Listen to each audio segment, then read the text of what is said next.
ये राजद का नाटक देखिए। स्वाभाविक है कि हर पार्टी यह चाहता है कि मेरी पार्टी बड़ी हो।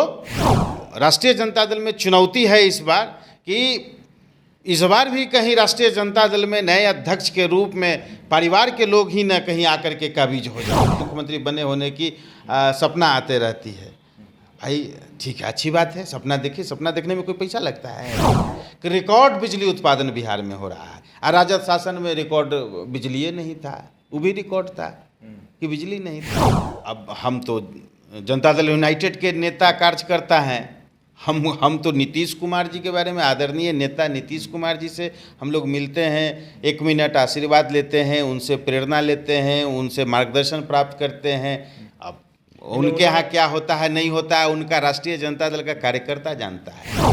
न्यायिक हिरासत में जाने के बाद जो उनको सज़ा हुई, सज़ा के बाद केंद्रीय सुरक्षा बल हटा लिया गया, तो क्या अपने पिता को एनएसजी जो सुरक्षा मिला हुआ था उसके बारे में भी वो कुछ बोलते तो ज़्यादा अच्छा होता है। नमस्कार, द इंडिया टॉप देख रहे हैं आप और मेरा नाम शशांक पांडे है। मानसून सत्र चल रहा था और उसी दरमियान तेजस्वी यादव ने एक बड़ा खेला किया। राजद को सबसे बड़ी पार्टी बना दी ओवैसी को तोड़कर, और अब सदस्यता ग्रहण समारोह चल रहा है राजद में। और राजद का दावा है कि पार्टी तो सबसे बड़ी बन गई है, कार्यकर्ताओं के भी तुलना में सबसे बड़ी पार्टी राजद बन के उभरेगी।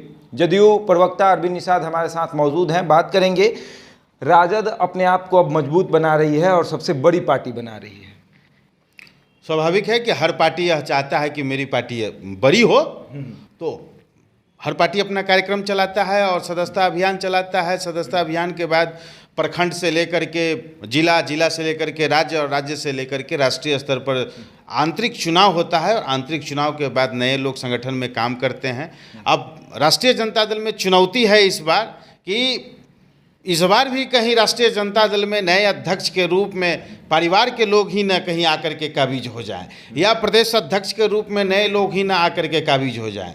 यह चुनौती है राष्ट्रीय जनता दल के लिए। और राष्ट्रीय जनता दल जो आगे फैसला लेगा वो जनता के बीच होगा। जनता देखेगी कि आखिर कहाँ से इनका सदस्यता अभियान ग्रहण करने के बाद जो सांगठनिक चुनाव होता है, उस सांगठनिक चुनाव में कौन चुनाव जीत करके या मनोनीत होकर के आता है। जब कुछ समय के लिए तेजस्वी यादव मुख्यमंत्री बने थे सदन में, सदन के पैरेलल एक सदन चल रहा था, उसमें तेजस्वी यादव को मुख्यमंत्री बनाया गया था, मिठाइयाँ बट रही थी। क्या लगता है ये सपना सत्य होगा?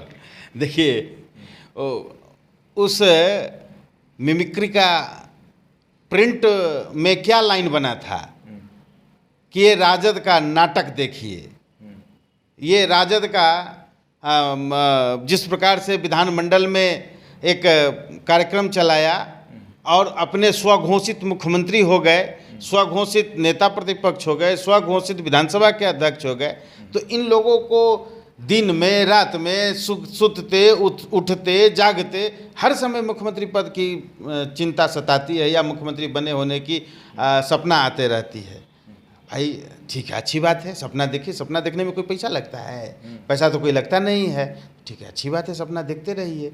फिलहाल माननीय मुख्यमंत्री नीतीश कुमार जी एनडीए के नेता के तौर पर स्थापित हैं और राज्य की सेवा कर रहे हैं, और राज्य की जनता ने उन्हें 2025 तक मुख्यमंत्री के रूप में अपना आशीर्वाद दिया है। और नीतीश कुमार जी पटना के लोगों को मैरीन ड्राइव के माध्यम से एक सौगात उन्होंने दिया है, और राज्य में कई सौगात उन्होंने दिया है। राज्य लगातार सौगात, आज भी समाचार पत्र में है कि रिकॉर्ड बिजली उत्पादन बिहार में हो रहा है। राजद शासन में रिकॉर्ड बिजली नहीं था, वो भी रिकॉर्ड था कि बिजली नहीं था।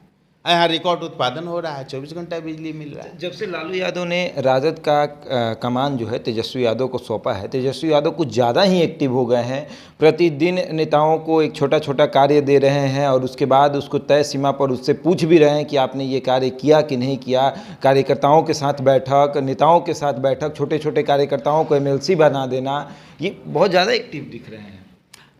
ठीक है, ये उनकी पार्टी का मसला है। उनकी पार्टी में क्या वो कर रहे हैं नहीं कर रहे हैं, टक्कर देने वाले हैं, क्या कर रहे हैं नहीं कर रहे हैं, तो स्वाभाविक है। कोई भी पार्टी का नेतृत्व करता होता है, पार्टी को चलाते हैं, तो स्वाभाविक तौर पर कुछ पार्टी के लिए काम भी होता है, तो काम अपना कर रहे हैं, इसमें नो डाउट। हमारे यहाँ भी जिस प्रकार से आप देखिए, विधान परिषद के सदस्य किनको बनाया गया जो संगठन में बरसों बरस काम किया, राज्यसभा में किनको भेजा गया जो बरसों बरस हमारे यहाँ अनिल हेगड़े जी, विधान परिषद में रविंदर सिंह जी, आफाक अहमद खां साहब, इस प्रकार के लोग हमारे यहाँ जो बरसों बरस तक काम किए हैं, तपे तपाए लोग हैं, जिनको संगठन का पार्टी का अनुभव है चलाने का, ऐसे लोग हमारे यहाँ गए हैं। तो हम तो कोई मेडिकल वाले को राज्यसभा में हमने तो दिया नहीं है। आखिरी सवाल एक है, मानसून सत्र की जब समाप्ति हुई तो राष्ट्रीय गीत हो रहा था, उस दौरान राजद के एक विधायक खड़े नहीं हुए। अब देखिए, ये पूरा मसला विधानमंडल परिसर का है और विधानमंडल का सभापति और अध्यक्ष पूरे मामले को देख रहे हैं। अच्छा, तेज प्रताप यादव अध्यक्ष से 2 मिनट मिलना चाहते थे और उन्होंने इशारे में क्या कहा कि मेरा 2 मिनट तो आप जानते ही हैं कैसा होता है उनका 2 मिनट, पता है कि नहीं कुछ? अब हम तो जनता दल यूनाइटेड के नेता कार्यकर्ता हैं, हम तो नीतीश कुमार जी के बारे में, आदरणीय नेता नीतीश कुमार जी से हम लोग मिलते हैं, 1 मिनट आशीर्वाद लेते हैं, उनसे प्रेरणा लेते हैं, उनसे मार्गदर्शन प्राप्त करते हैं। अब उनके यहाँ क्या होता है नहीं होता है, उनका राष्ट्रीय जनता दल का कार्यकर्ता जानता है कि 2 मिनट मिलना चाहते हैं और 2 उसके बाद मिनट ये भी बोले कि 2 मिनट मेरा तो ठीक हो, तो राष्ट्रीय जनता दल का कार्यकर्ता जानता है। हम अपने नेता और अपनी पार्टी मुलाकात तो ठीक था 2 मिनट वाला, अब तो वही बता सकते हैं, वही बता सकते हैं, आप नहीं बता सकते। हम जनता दल यूनाइटेड के कार्यकर्ता हैं। हमारे यहाँ नेता से मिलने पर आशीर्वाद मिलता है, मार्गदर्शन मिलता है, पार्टी में कैसे काम करना है उसका पथ प्रदर्शन कैसे ये करना है उसका मिलता है। एक ट्वीट तेजस्वी यादव का हुआ है आज, ट्वीट में ये है कि जो भी बीजेपी कार्यालयों के बाहर जो केंद्रीय सुरक्षाकर्मी लगाई गई है उसको लेकर उन्होंने सुशासन की सरकार पर सवाल उठाया है। उन्होंने कहा है कि क्या बिहार पुलिस इतनी अक्षम हो गई है कि अब बीजेपी के चौकीदारी के लिए केंद्र से सुरक्षा बल बुलाना पड़ रहा है। उनके पिताजी को भी केंद्रीय सुरक्षा बल मिला हुआ था। न्यायिक हिरासत में जाने के बाद जो उनको सज़ा हुई, सज़ा के बाद केंद्रीय सुरक्षा बल हटा लिया गया। तो क्या अपने पिता को एनएसजी जो सुरक्षा मिला हुआ था उसके बारे में भी वो कुछ बोलते तो ज़्यादा अच्छा रहता। एक दूसरी बात, संघीय व्यवस्था है, संघीय व्यवस्था में राज्य सरकारें और भारत सरकार दोनों एजेंसियां जैसा महसूस करती है वैसे वीवीआईपीज को सुरक्षा प्रदान की जाती है। यह कोई नई बात और पहली मर्तबा बिहार में या देश में नहीं हो रहा है। ये सरकारें तय करती हैं और सरकार के आधार पर फैसले लिए जाते हैं और इंटेलिजेंस का इनपुट होता है, उसके बाद कोई भी निर्णय होता है। लेकिन अपने बारे में बताएं ना, पिताजी के बारे में। अब उनको अगर अभी सरकार फैसला ले लेगी कि भारत सरकार का सुरक्षा नेता प्रतिपक्ष को उपलब्ध कराया जाता है तो कभी ना नहीं कहेंगे, बिहार सरकार की सुरक्षा रहते हुए एक्सेप्ट करेंगे।